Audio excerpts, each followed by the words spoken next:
Personal property समजून MIDC हडप केलेली आहे. हा, पहिली गोष्ट तर आम्हाला इथे राजकारण करायचं नाहीये, हा. समाजकारण करायचं आहे, हा. लोकांची सेवा करायची आहे. राजकारण करण्यासाठी आम्ही या फील्डमध्ये उतरलेलो नाही. निवडणूक असेल.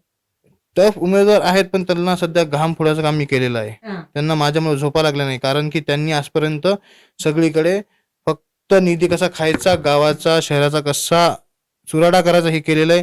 नमस्कार मित्रांनो, मी महाराष्ट्राचा छोटा पुढारी घनश्याम द्रवडे आपला विदर्भ लाईव्ह मध्ये तुमचं मनपूर्वक सहर्ष स्वागत करतो. मित्रांनो, वाशिम जिल्ह्यामध्ये आपण आहोत आणि वाशिमच्या प्रत्येक प्रभागामध्ये आपण जातोय. जनतेची कामं, जनतेसाठी काय आश्वासन देत आहेत, नेत्यांनी 5 वर्षात कामं केलेत का, काय काय विकासाचे अजेंडे आहेत, हेच आपण पाहत आहोत. प्रत्येक नेत्यांकडे जातोय. आता आपण आलोय वंचित बहुजन आघाडीचे उमेदवार वैभव हुलेमाले या सरांकडे आलोय. तर त्यांच्याकडे बघूया आता नेमकं काय अजेंडे आहेत, काय नाही, काय विकासाचे मुद्दे आहेत. तर वैभव नितीन हुलेमाले सरांचं मनपूर्वक आपला विदर्भ लाईव्ह मध्ये सहर्ष स्वागत करूया. आणि सर, तुमचं प्रथमतः सहर्ष स्वागत आहे. नमस्कार, धन्यवाद सर. धन्यवाद. बर, काय म्हणताय, काय विकासाचे अजेंडे आहेत आपले? पहिली गोष्ट तर आम्हाला इथे राजकारण करायचं नाहीये, समाजकारण करायचं आहे, लोकांची सेवा करायची आहे. राजकारण करण्यासाठी आम्ही या फील्डमध्ये उतरलेलो नाहीये. बर, आता मला सांगा, एवढे मातब्बर नेते आहेत पुढं, काय वाटतंय का काय विकास झालाय म्हणून? विकास म्हणजे फक्त काहीतरी निवडून यायचं आणि कसा विल्हेवाट लावायची सगळ्या योजनांची, कागदावर कशा योजना आणायच्या, बिल कागदावर काढायचे आणि पैसे खायचे, फक्त हेच आजपर्यंत झालेलं आहे. हे कुठेतरी बदलायचं म्हणून आज मी या रिंगणात उतरलेलं आहे. मला सांगा, वाशिम शहराचा विकास काय काय अपेक्षित होता आजपर्यंत? आता प्रोजेक्ट खूप सारे आले, जसं एक टेम्पल गार्डन म्हणून इथं आलेलं आहे प्रोजेक्ट आपल्या इथं, त्याचं आजपर्यंत कधी उद्घाटन झालं नाही.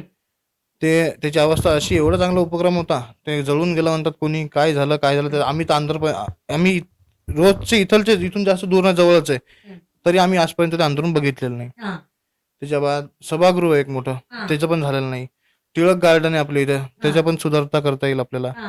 आपल्या इथं खूप सारे मंदिर पण आहेत.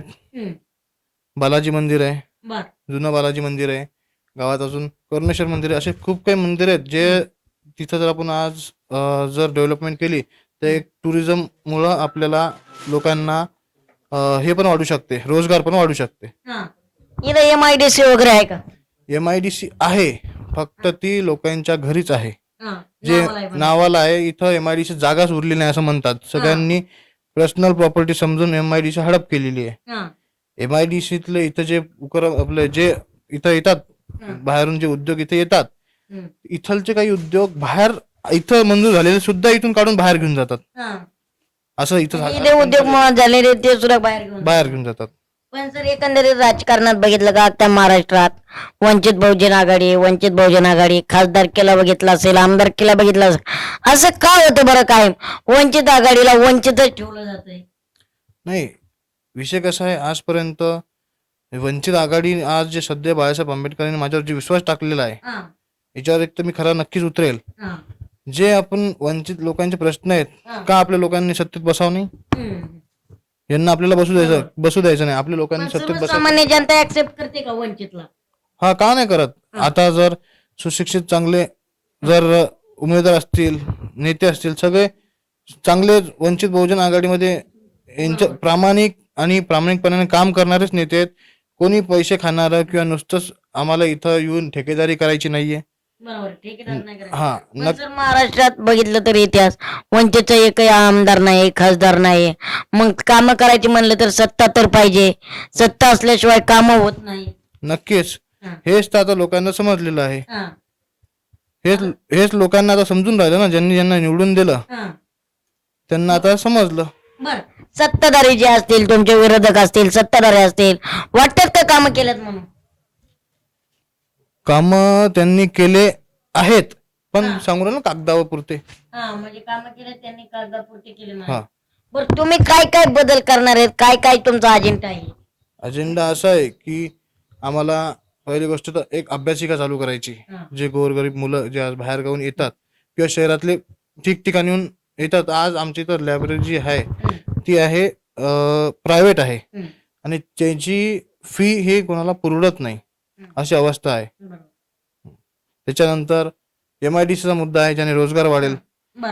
ठिकठिकाणी आपल्या इथं आता पहिली गोष्ट सिव्हिल हॉस्पिटलचं काम झालं पाहिजे. सिव्हिल हॉस्पिटलला आज जर पेशंट गेला तर ते अकोला रेफर करतात किंवा औरंगाबाद न्या म्हणतात किंवा दुसरीकडे कुठे न्या म्हणतात. तसं झालं नाही पाहिजे. वाटतंय का जनता इथं वंचितला ताकद देईल म्हणून यावर?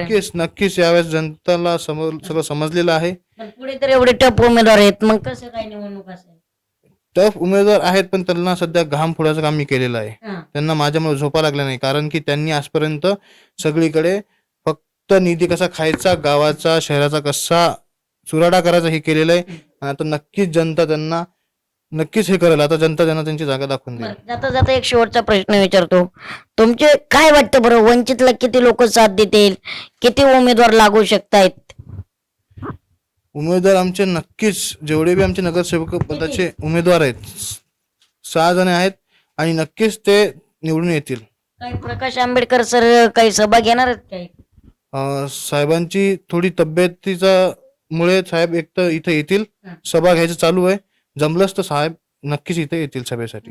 सर काय वाटतंय बरं सर? अंजली ताईची आणि सुजातदादा आंबेडकरची दोघांची सभा माझ्या इथे झालेली आहे. हो. काय वाटतं बरं, वंचितल्या आभारीने ऍक्सेप्ट करतील का जनता? नक्कीच. खासदार आमदार नाही तरी तुम्हाला जर एज दिलं तर निधी आणता येईल का? सगळे जनतानी सगळं आज आम्हाला स्वीकारलेलं आहेच. पहिली गोष्ट तर ऑलरेडी स्वीकारलेलं आहे. सगळीकडून आम्हाला खूपच परिषदात मिळत आहे. त्याच्यावर नक्कीच 100% आज आमचा विजय पक्का आहे. वैभव सरांना आपण विचारूया, त्यांच्या विकासाचा मुद्दा काय, विकासाचे अजेंडे काय सर? विकासाचे अजेंडे काय तुमचे? पहिली गोष्ट इथं सगळ्यात मोठा पाण्याचा मुद्दा आहे.